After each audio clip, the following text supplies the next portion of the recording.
Hi everyone. Today we're going to talk about the love of Jesus and who is actually doing that in the world today. When you love someone, you're going to read what they wrote, listen to what they say, and you're going to follow them and you're going to respect them. Now, there's two major world religions in the world today, Christianity and Islam, who supposedly respect and revere Jesus. Now, if we're talking about love, let's find out who loves him more in physical appearance, in acts of worship, and in doing what he said. First, let's start with physical appearance. Just recently, in the last month or so, we had in the West Christmas. So we had lawn ornaments in our yards of statues of Jesus, of the baby Jesus, of Joseph, of Mary.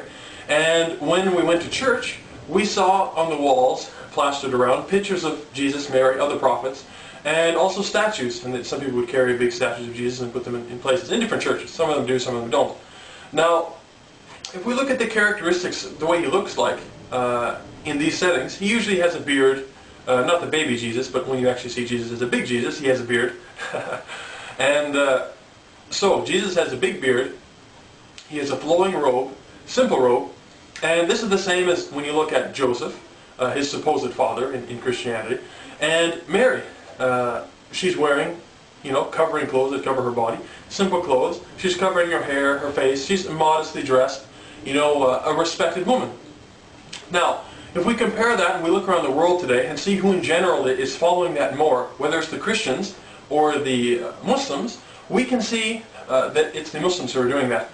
In the simple fact that in the West here, if you're outside any time of the year, whether it's summer, fall, winter, if you see an Islamic couple walking down the street, a Muslim man and a Muslim woman in general, you'll see that the man may have a beard, and they're both dressed relatively simply. And in some of the, for sure in a metropolitan area, you'll find that there'll be many men outside who are actually wearing robes. Sometimes these big white robes and big beards, and they look exactly like what we see in the churches or in the lawn ornaments. And the same with the woman when she's covered and covering her face and her whole body. Now, in some circumstances in the West, you do see a man with a beard, though usually it's not for the sake of following Jesus or any other prophet for that matter, or showing love to him. And sometimes you see some nuns, some of the Catholic order, women who cover themselves, or some Mennonites, it's a very minor sects in the whole of Christianity, who cover themselves as Mary did. For the most part, though, you only see this in a large percent in the whole world with Muslims. So just in physical traits, we're following the Muslims. Now some people might say, okay, well, maybe not all the prophets had beards, maybe they shaved. If we look in the Old Testament, in Psalm 133, verse 2, it speaks about Aaron's beard, when David was singing about this, about Aaron's beard, and that his beard went down to the end of his garments. So I mean, this must have been a very large beard.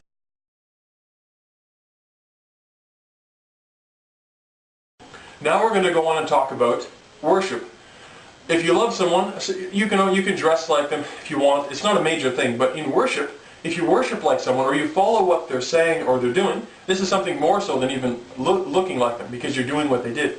So now let's look first at a couple of verses in the New Testament.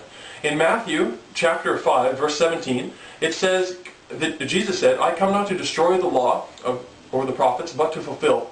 And if one jot or one title of the law, it shall not be removed until the end comes. Anyone who takes the least of the commandments and takes it away and teaches it to others, he shall be the least in the kingdom of heaven. The one who teaches the law as it is, he will be the greatest in the kingdom of heaven." So basically what he's telling his disciples and the others around him is that the law of Moses shall be there, and it's not going to go away. He's saying that there's a law and that the people have to follow it.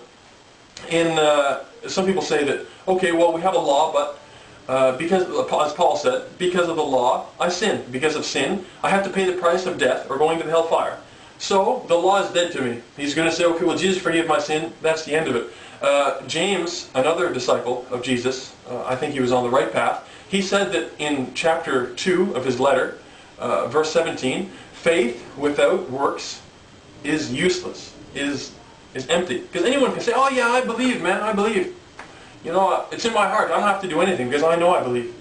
If you actually do something, you're proving it to yourself and others, but you don't really need to prove it to others, that you're actually capable of worshiping. Because if you have faith in your heart, it should be in your limbs. You should be doing it. You should be in society acting good. Now, going on to things of worship and what Jesus and other prophets used to do, in Exodus chapter 40, verses 31 to 32, speaking about the washing before prayer, Aaron and Moses both washed before they prayed. And in the world now, the only group that's really doing this in a whole are the Muslims. And before every prayer, they wash. They wash their hands and their arms to the elbows. They wash their face, they wipe their head, and they also wash their feet before they approach or before they meet their Lord in prayer, as did Aaron and Moses, both of them following the Torah in the Old Testament, which is exactly what Jesus would have followed. In Matthew chapter 26, verse 39, it says Jesus fell on his face when he prayed. And in multiple places in the Old Testament, this occurs. And who are the ones in the world today who, in general, every time they pray, they fall on their face and worship their God? These are Muslims, when they fall into prostration. Anyone can see this in any of the prayers they do 5 times a day. If we look around the world today, and we see, who are fasting. We heard that Jesus fasted in the wilderness in Matthew chapter 4, verse 2, that Jesus fasted for 40 days, and also 40 nights. But anyway, he fasted for a long period of time.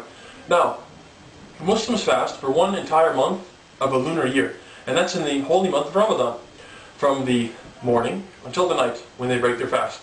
Now, Jesus did this, and the Muslims do this, and they continue to do this, and they've been doing it for 1400 years as an act of worship to God, and as love of following the prophets, and a love of God, because God instructed the prophets to do these things.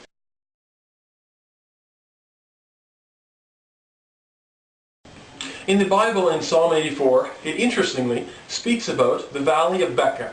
Now, in the Quran, the valley of Becca is also mentioned, and it is known historically that Becca is actually modern-day Mecca, Saudi Arabia.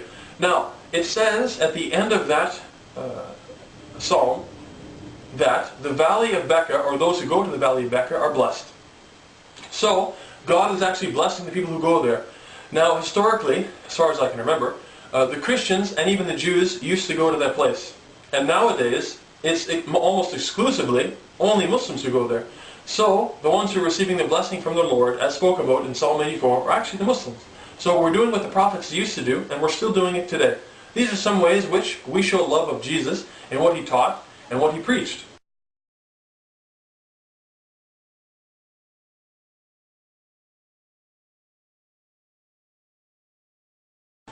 So we just talked about physical appearance and acts of worship. Let's see what the greatest commandment was and what Jesus said. If really we're going to love him, we should at least follow the greatest thing he said. Now, in Matthew chapter 22, verse 36, Jesus said, "Love the Lord your God with all your heart, and with all your strength, and with all your mind." This is the greatest commandment. And the second commandment is to love your neighbor like yourself, to treat others as you want to be treated. Now, this is going back to Deuteronomy chapter 7, verse 4, and in other places in that chapter, as well as what Jesus said in the New Testament, which is, "Hear, O Israel, the Lord your God is one Lord." Now, an explanation to these two things is look at Exodus chapter 20, verse 3, with the 10 Commandments. God says in the Old Testament, "I am the Lord your God who took you out of the land of Egypt. You shall have no other gods before me, and you shall not make an idol, whether it is in the heaven above, in the earth beneath, or in the sea below. You shall not bow down to them, and you shall not worship them." So, if we look at this, who are the ones who are worshiping only one God, who do not erect any idols, or any pictures, or anything like that when they pray?